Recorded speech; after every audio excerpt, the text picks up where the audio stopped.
Hello everyone, and welcome to the 10,000 subscriber special. Thank you guys so much for being here, and for 10,000 subscribers. We could not have done it without you, so thank you so much, and without any further ado, let's get into it. Alright, let's start with our Titanic Tour. We're going to start with the bow section. I know, I need to get a can of air to really dust this thing off, but, you know, I didn't do that, so we'll just have to deal with a little bit of fuzzies. I have animals. This section of the ship is still really well detailed. There's a lot of sections for openings for the windows, and it's painted really well. I really enjoy the davits for the lifeboats. They're nice and curved, and they're nice coloring. It is kind of hollow in the inside, but you can see through all of the openings, and that's because it does light up, and I will show you later on in the video when it lights up. It did come with its own little stand, and it came assembled. The only thing I had to fix was there's a little flag on the back. The British flag actually had snapped off and was in the box, and so I super glued it back on. Super easy fix, and still love this. My husband is the one who got me this ship, and he's absolutely lovely for getting me that. One major detail he knew I was a stickler on was the propellers. The propellers had to be accurate, and the fact that this model ship did have accurate propellers just makes me sing. It makes me happy every time I look at it. It is a beautiful piece, and I love all of the details that were put into it. It may not be as detailed as some other model ships, but you know, it's my perfect dream, and I love looking at it. And the fact that the man I love the most got it for me, you know, just makes it that much better. They put a lot of detail into the painting of it. It feels really sturdy. It's pretty heavy. It feels like it's at least like 10 to 20 pounds. It's about 3.5 feet long, takes up almost my entire dining room table. So it is a pretty big one. And again, you can look on the inside of it, but it is hollow, so it's not like you're going to see rooms or anything like that detailed on the inside. It is hollow so they can put the lights in there and it won't catch fire, because if it's too detailed, it will catch fire with how hot those bulbs get. So speaking of lighting up, we're going to look at it in a little bit of lighting with it lit up. So this is what it looks like with the lights on, and when you actually light the ship on. I will show you a shot with the dining room lights off and the ship on, and that looks really nice too. But it is a really nice detail, and I told my husband, I'm like, well, if we ever need a nightlight, this is the best one. This is the best thing you can get. And I would love to use it as a background for different ship videos one day and have like a shelf dedicated to her. I just need to get more house for her. She takes up a lot of room, she's very large and in charge. This is what it looks like when you turn all of the dining room lights off. I did have the kitchen light on so I could still see what I was doing, but it's a really nice glow to it, and it looks really pretty. And I just love to look at it and just imagine that that's what it would look like sailing through the ocean at night. Again, propeller shot because it's my favorite. I do love all of the rope details they put in this model too. It just looks so nice, and it looks so accurate, and he knew I wanted an accurate ship, and he got me the best one. So thank you guys. Alright, and now getting into the Q&A portion of it, I asked you guys to ask me some questions, leave me your comments, and I'm going to read them back to you. To start with, we're going to start with one of our lovely members, at Neil Bones. I'm just going to be doing all your @ signs because YouTube hates me and doesn't tell me what your username is unless I go stalk you, so I'm just going to read your @ signs. At Neil Bones, not sure how into design you guys are, but it'd be cool to see you both come up with a dream ship just to see what you'd come up with. Maybe not down to the rivets, but some color and basic shape would be super cool. If you had any book recommendations, I think that could make for a cool segment too. Thank you so much, first of all. And if I were to come up with my dream ship, honestly, it would look very similar to the Olympic class, because I think those 3 ships are pretty much perfect in my mind. But I would take some elements from things like Mauretania and Lusitania, or even from the Queen Mary and from Kaiser Wilhelm der Grosse, and mix that in with design elements like for example, I would definitely want a 4-stacker, but I do like the 2 and 2 design. However, I'd probably go with the normal 4 stacks all equally spaced out design, and more centered than that of Lusitania and Mauritania. Especially with Lusitania, you can see the stacks are all very much toward the bow, and while I think that looks really nice, it bugs my OCD a little bit, so we'll just put it right in the middle. I would go with probably the classic red keel, black hull, white superstructure, and buff and black smokestacks. That would be probably my ideal ship. Any further than that, I'd really have to put a lot more thought into it, and I could probably make a whole video doing that. As for book recommendations, my number one is definitely A Night to Remember by Walter Lord. But I do have a lot of books on ships and other historical events and figures if you guys would like a book tour someday. Another one of our lovely members, at Leopard1, I have multiple of your questions, so I'll just read all of yours in one go. Your first question is, next museum ship visit, which one and why? I would say either RMS Queen Mary in Long Beach or USS Turner Joy in Bremerton. I always enjoy being in the Pacific Northwest, so going to USS Turner Joy in Bremerton would be a no-brainer for me. It's a hop, skip, and a jump away from Seattle, and I do like visiting Seattle, so that would be a good one for me. Never been to Long Beach. I've always wanted to see the Queen Mary, so that would be a good one.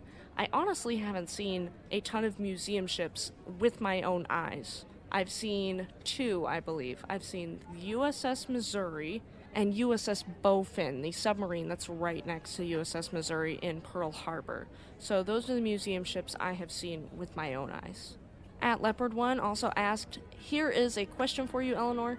How is the content creator experience so far? The ups and downs and all the work that surely must go into it, I'm still impressed. Thank you so much. I'd say it's mostly good, with of course some bad. The bad includes hateful, rude, or ignorant comments, as anyone gets. It's a lot of work, and YouTube hiding my latest 2 videos from subscribers and the homepage has been really frustrating. The algorithm can be fickle and does not like any mention of Patriot Day events, so you know what I'm talking about. But being able to honor the victims and share these stories is one of the best feelings in the world, and having such an awesome community is one of the greatest perks, honestly. It is a great thing to do to be a creator, and I'm very lucky to do it, so I definitely would never take it for granted. You also asked me, what is your favorite Fletcher? And, well, USS Waller was built on my birthday, February 12th, so she definitely gets at least a point. But I'd probably say the Heermann or the Hull, as they were so vital during the Battle of Leyte Gulf. But again, I'd probably have to look more in depth into all of their histories to be able to pick exactly one, but I'd probably say those 3. Next up, we have at the Dudester, who helped make our Fireboats episode. And he says, if you could spend a weekend cruise, you and fam, Friday evening to Sunday afternoon, on any kind of ship, be it sub, windjammer, tramp steamer, navy ship, ocean liner, which would it be? Well, ocean liners don't typically let you hang out for a weekend, but if they would, that would probably be my number 1 choice. A tramp steamer would also be a really cool choice, especially since they aren't as well known or respected. But I would probably say an ocean liner. A submarine, I would not only be triggering my own thalassophobia, which ironically enough, being someone who loves ships and loves shipwrecks, I have really bad thalassophobia, but I'd also be triggering my claustrophobia, so it would not be a great place for me to be. At the Dudester also says, Eleanor, given the choice, would you rather be a WASP pilot, ferrying World War II aircraft to forward areas, a hostess for the stage door canteen, see the movie description at imdb.com, which I did, or a member of the French underground raising havoc the night before the D-Day landings? And I have to say, good question, this one got me thinking a lot. I am a rebel at heart, so I'd probably side with the French underground. I like to cause mayhem when it's appropriate. When it's not appropriate, I'm usually pretty well behaved. At Vega YT Ship Edits says, what do you think about Danish ships? And are you ever going to cover Danish ships? And if so, do you need any suggestions? Cheers. I like all ships. I don't care where they're from, I like all ships. And I'd love to cover Danish ships since I don't think I have before. Right now I have my eyes set on MS Jutlandia currently, but I'm always open to suggestions and I love hearing suggestions. Clips Films Melbourne says, which Australian museum ships would you like to visit? And it's really hard not to go with my knee-jerk reaction and say HMAS Vampire because vampires are cool, but I'd also really love to visit HMAS Ovens and Brig Amity. I think both of those ones are really catching my eye, and you guys have a couple of really cool shipwreck museums, so I might have to make my way over there despite the giant spiders. At Goth Hedgehog says, would you sail on Queen Mary too? Absolutely. I am still trying to convince my lovely husband Derek to go on a 2 week or even just a 1 week. I will compromise on that one and say just a 1 week transatlantic voyage on Queen Mary 2 for our honeymoon. It's down between Queen Mary 2 and Hawaii currently, so we'll have to see what happens. At SS Dauntless SFM says, why hasn't Disney Cruise Line purchased the SS United States? In my opinion, Disney Cruise should get the Big U up and going again. First of all, I think that would be a great idea. But I think it's probably because of the enormous cost of renovating and restoring SS United States. She's got good bones, but she's filled with asbestos and it would cost millions to repair her. It would be a huge investment, but in my opinion, it would be similar to building or maintaining any of their other large cruise ships, so it would be a worthwhile investment. If they can market it well and restore her to her former glory while still providing kid-friendly amenities, they could probably save her and make a buck. However, with them hemorrhaging money and public favor on Star Wars and Marvel, I don't think that they will invest in the United States as of right now. At Shrib says, I've got a genuine question. Do you have a favorite era of ships, i.e. Age of Sail, Roaring Twenties, etc.? I would definitely say the Edwardian era ocean liners or four-stacker ocean liners. Those are my favorite, and they generally range from like 1880 to like 1915, 1920.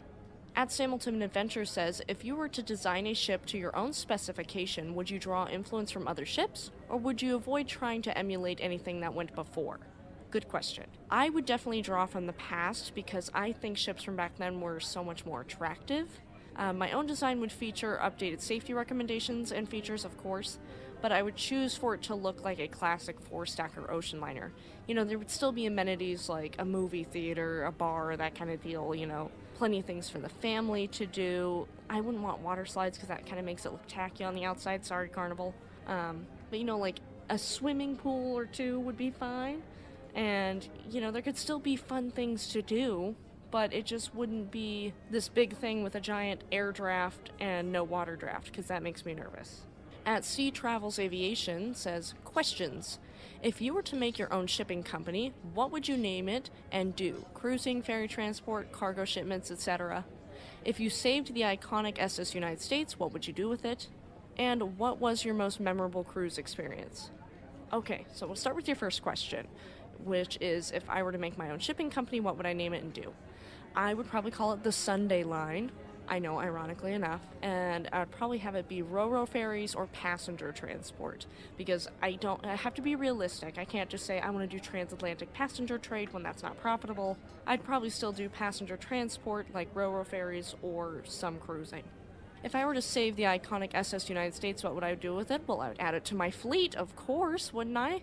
But if I couldn't do that, I'd probably make her a floating hotel and museum like RMS Queen Mary, or put her in a lake in my landlocked home state because we need something there. And what was my most memorable cruise experience?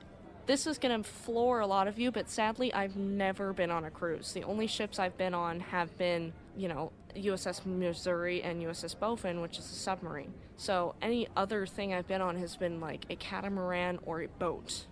At Joe B5316 says, will you ever do an episode about smaller ships with different hull forms like Team Phillips or Yacht Bayesian? Absolutely.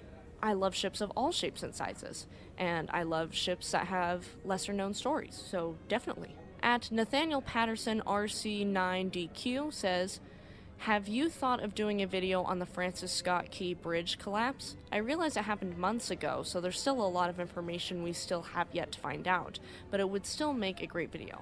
I do agree it would make a great video. I have considered it, but I want to wait until there's more information out there. I considered making a video at the time, but I didn't want to make it something speculative or sensationalized, and that's why I didn't do it with Titan either. So that's why I usually wait. And, you know, even with Titan, I did the video a few months afterward, and still more information has come out just recently about it. So even if I wait a whole year, we might get more information later down the line. So let me know if that's something you want to see soon. I can do it relatively soon.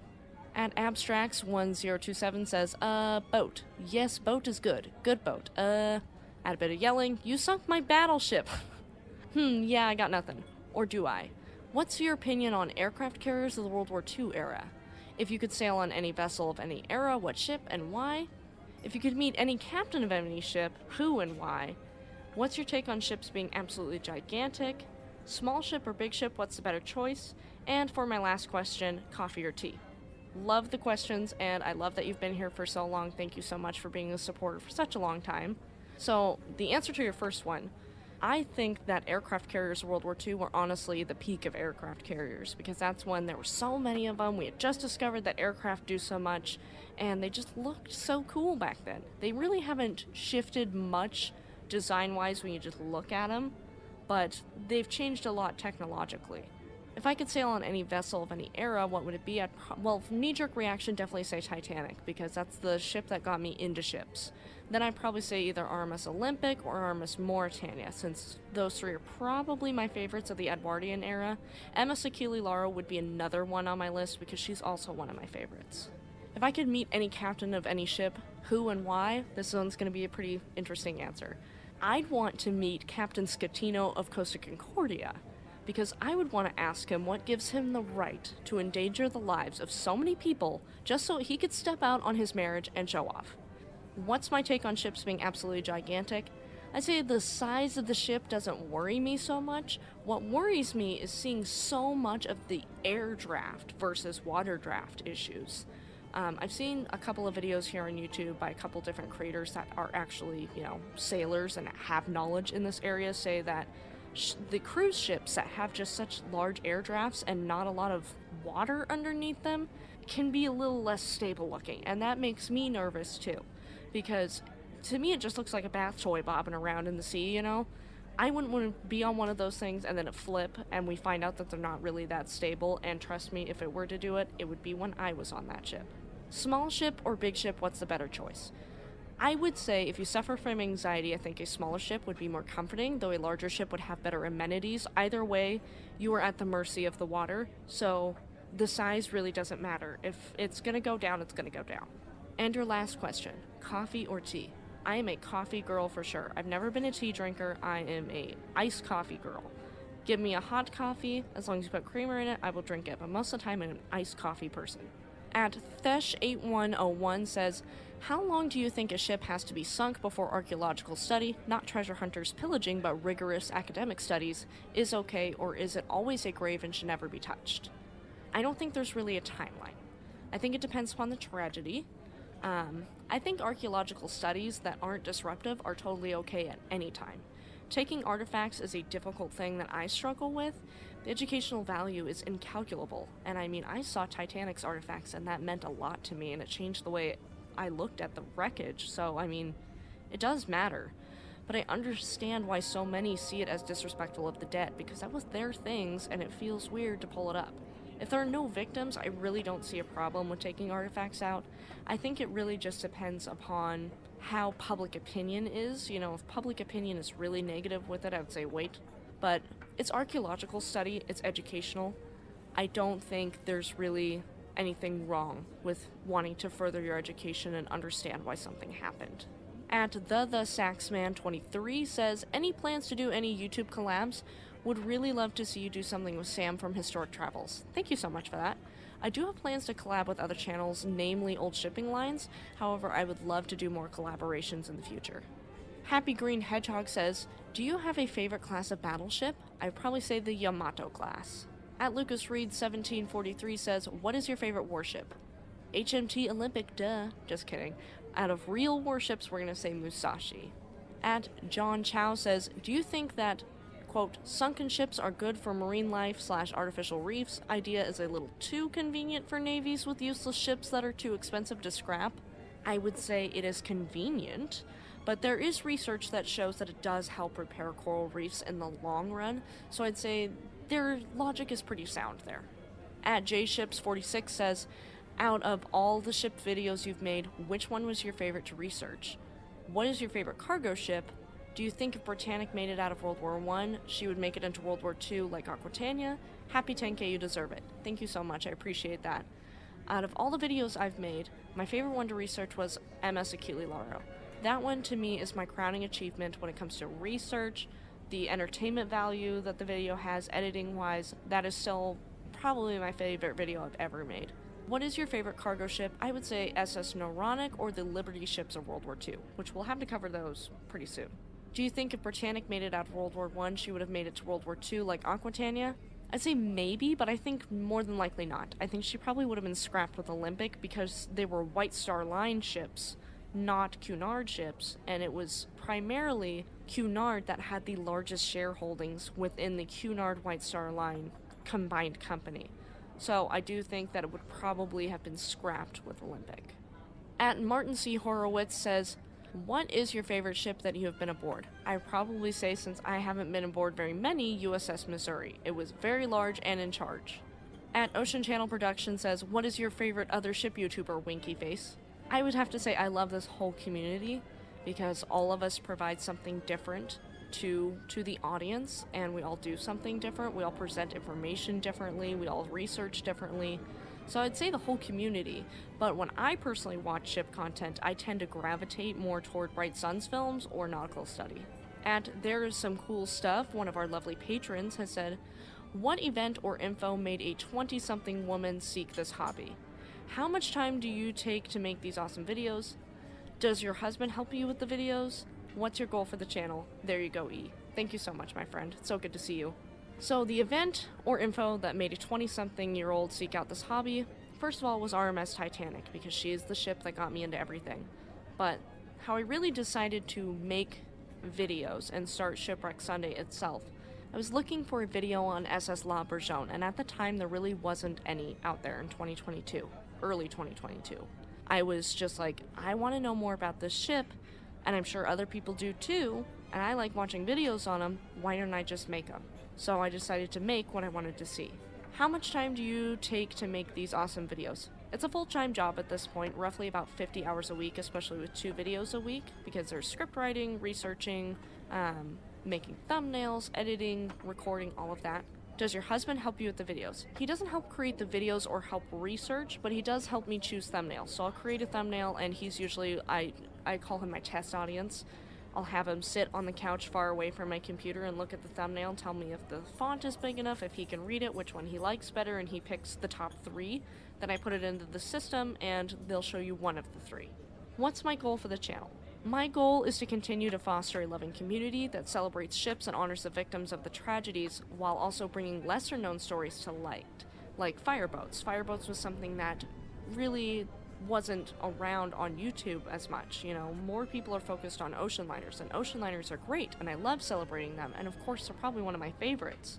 But you don't see as many videos on ro-ro ships, cargo ships, ferries, fishing boats, fireboats, things like that. So it's like, I want to be able to bring the victims of these tragedies as much light into their stories as there is for Titanic, and be able to have their stories told so we can at least remember them.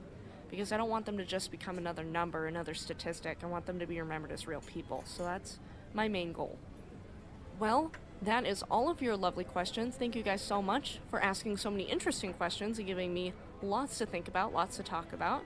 Also, once again, thank you guys so much for 10,000 subscribers. I can't believe we're already here. It's kind of crazy to me. And we'll see you on Friday this week with the history of S-Line.